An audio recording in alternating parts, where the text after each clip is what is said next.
All right, today I will be playing the social worker. I'm Stacy, y'all's classmate. Nice to meet y'all. This is my coworker. She will be playing the role of the person I'm speaking to today. She has experienced domestic violence, is in to see a social worker through a community program. So we will start from there. Hi, how are you today? I'm good. My name's Stacy. Veronica. Nice to meet you. And is it okay to call you Veronica? Yes. All right. So I know that you have experienced some domestic violence recently, and that you're wanting to talk about that to kind of get through the aftermath. I understand that you've left the situation and you are safe. Is that true? Yes, I All right. am. I'm really glad to hear that. And my kudos to you for taking the steps to do this. What is something that you feel like you want to talk about initially and get us going? You know, dealing with the domestic abuse that I went through, I kind of went through like a lot of emotional changes. So it's kind of like I lost myself, and I'm kind of scared to go places and do things because I just never know when I'm going to run across, or if I run across, my ex-boyfriend is who the person was. So I'm just really shut down at this point. Okay, so what I'm hearing saying is, one, you're still a little bit in fear for your safety when you're out. Yes. And that you want to work through some issues and maybe make a plan with getting out and trying to get out more and get through those feelings. Yes. Okay. Yes. What have you been able to when you do go out? Do you go out at all? Do you go out to shop? Do you go out for stuff you have to go out? Like you go to work. Do you feel safe at work? Do you have a network there? I do. With my job, I'm security, so I work at a school. I have a police officer, so I don't have to worry about someone just popping up trying to see me. My job is aware and stuff like that.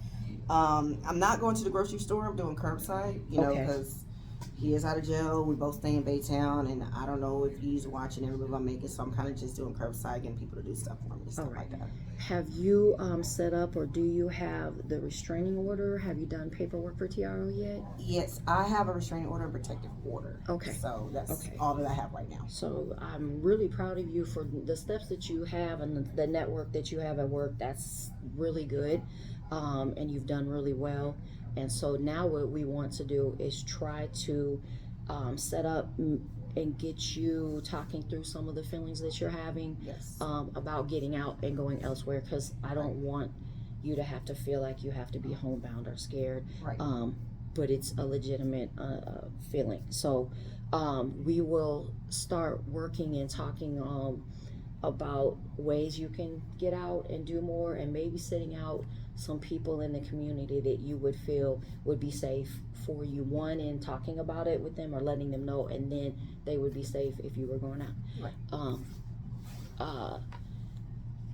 Do you have a fairly good support system outside of your job, since you had a support system there? I have my family and I have my best friends, so that's really all I kind of have. So they're there for me, checking on me and stuff like that. So. Okay.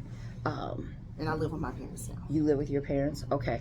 And how do you feel as far as being at home? Do you feel safe there?